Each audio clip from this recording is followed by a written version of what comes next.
I know I didn't scrap any cars on the bench, but I wadded up a few in the little parachute stopping area. build them so thin. I like manual stuff. Trying to half-ass copy him and make things clean and race car looking. Sometimes I made a few little mistakes, but yeah, just make another one. It's no big deal, It was a lot of fun. I'll admit that. And I wish I got drafted in '67, or '69, and that pretty much put the stop to all that stuff. And then when I got out in '71, motorcycles, flat track, and all that stuff sucked me away from all the slot racing deals. And I think I don't know where my cars went. I can't remember, but I must have sold them. I must have sold them to somebody. Now, your start in slot racing was with Rick Durkee. Well, more or less. That's who I got tips from, and I'd hang with him in the Long Beach area and stuff and around, and he'd give me tips, and I would apply them to the cars, and I could go to Orange County and beat those guys. The guys from LA and Long Beach, they seem to be ahead of everybody everywhere, Is this drag racing or road racing? Road racing. Yeah, they only had one drag strip in, I think it's in Buena Park. It still might be there, what I've heard. It's still there, yeah. But it checked it out. It was too rough and not good compared to J&J's. I was afraid to run my cars there. So, how did you get to know Rick? I think just through the slot racing thing, and then when he became a motorcycle racer, I was kind of following him then, and didn't know him real well, but we never really hung out together. But he was easy to talk to and would give up what most people call secrets, and I could apply them. Seemed like he'd explain them well enough that they were useful, and it seemed like the more I hung out with him, the faster my cars would go. Yeah, I got out of the Army unscathed, and got back into the motorcycle thing and was flat tracking and TTing. There was tracks everywhere, and got to know a whole bunch of people. And there was a father and son named the Goads. Rick Goad and Joe Goad was the daddy, and they were racing motorcycles, and then kind of stay in touch with those guys. All of a sudden, they bought a sprint car, and they said, "Yeah, come on out to sprint car races, and maybe you could build us some axles." And I had a little metal shop in Anaheim or Fullerton at the time. And so I started making these crunching Nerf bars and push bumpers and breaking front axles, and I was able to knock these things out and started riding with them to the races. And next thing I knew, I'm thinking, I think I can do this. This might be a junior fuel car, but I can pitch sideways in the dirt like a motorcycle. Hey. So, yep. I built one and ran it from like 79 till about 85, and I didn't knock them dead, but I didn't hurt myself or anybody else. Had a few crashes, a couple blow-ups, but it was just part of it, And so I'm thinking, I got to do something. So I started building a little. I did some work on this little H production cars that by a few guys that I met. Found out I had a welding and metal fab shop, and then I'm thinking, I think I want to do this. So I started building one of those things, and I was building it. I'm working late in the shop, and I heard a nitro car running. And I go, whoa, what the heck is this? Got on my bicycle and rode over there, and here's a Top Fuel Nostalgia nitro car sitting there, and the crew's there, and And I'll go, oh boy, what is this thing? And they explained the whole deal, and yeah, it's getting big, it's growing. There's a few cars out there, and they have a couple of Bakersfield things, and the guy that owned it was named Bob Richardson. And so I said, hey, Bob, I'm on the, I like this thing. If you need anything, here's my card. Come over and I'll see what I can do. And so he's bringing parts, and he's paying me.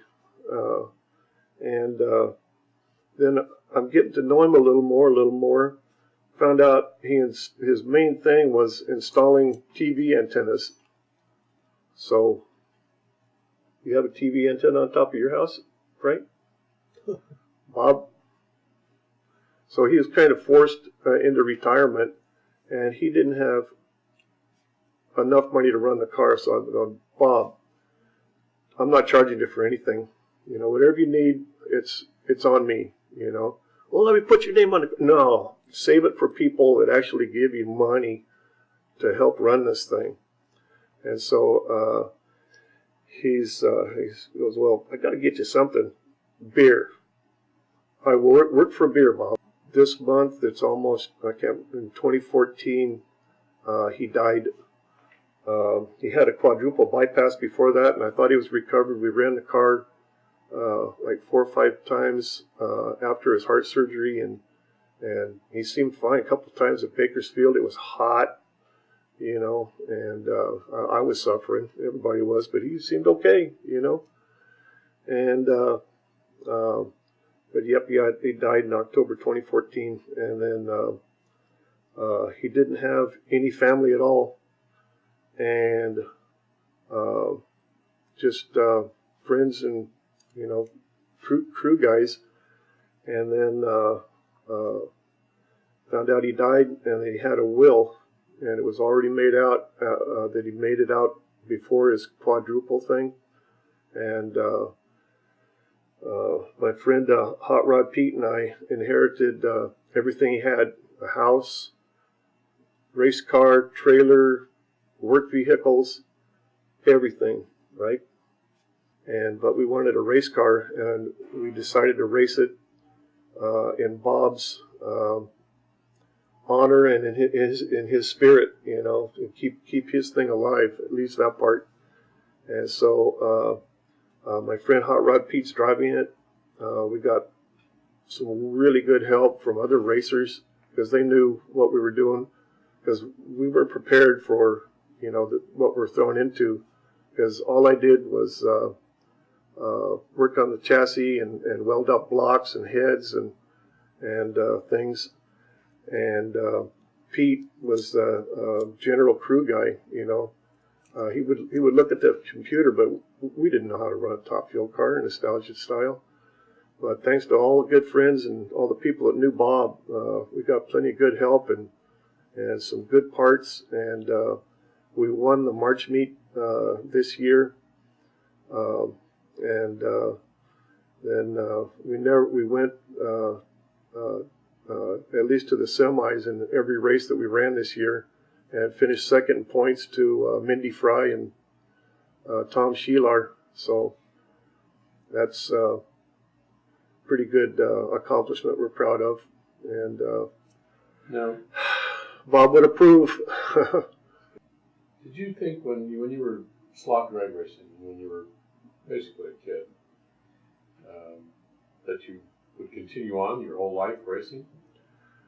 No. Or do you think it had an influence on you? I didn't I wanted to do things, specific things that I worked for and earned, and I knew a couple of things I wanted to do, but to back up, when we were slot racing, the neighborhood, the people that I grew up with in Long Beach, lived right next to Lions Drag Strip. When the sun would start going down, we'd walk through the neighborhood across the bean field, hop a 3-foot fence, and go buy a 50-cent pit pass, little tag you hang on a button, And we were in the drags when it was in between rounds and stuff.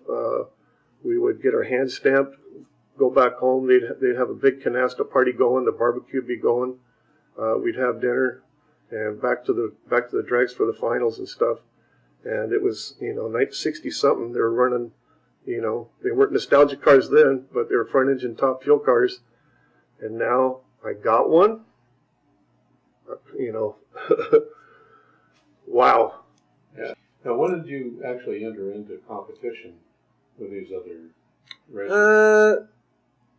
I think that in La Habra they had a competition one time, covered by the magazine, and then Western Dragway I went to one there, and then the rest were at J&J, and then up north in San Jose, and then I entered another competition down in Covina.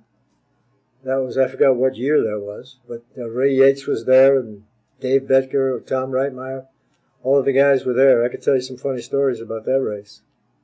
Yeah, actually, that race, I think I told you the story about Chuck Blaney. I don't know if it was on camera, but yeah, the first race, the first go was me and Chuck, and for the first time ever, I beat Chuck out of the box, and I beat him by a good 1.5 feet, and my light didn't come on. Chuck's came on, and he was declared the winner. So I said, "Hey, what happened there?" The guy says, "Your car didn't trip the lights." So anyway, Chuck won that race. So later on in the day, they had a half-mile eliminator, and they'd run cars in singles. So they wouldn't run 2x2s. So I ran my car. I changed the gear ratio on it and ran a car. I think I wound up going on 1.5 for the half mile, which got me the top eliminator trophy for the half mile. I won that. Then that was the end of the meet. I forgot who won that meet. I think Dave Betker was there.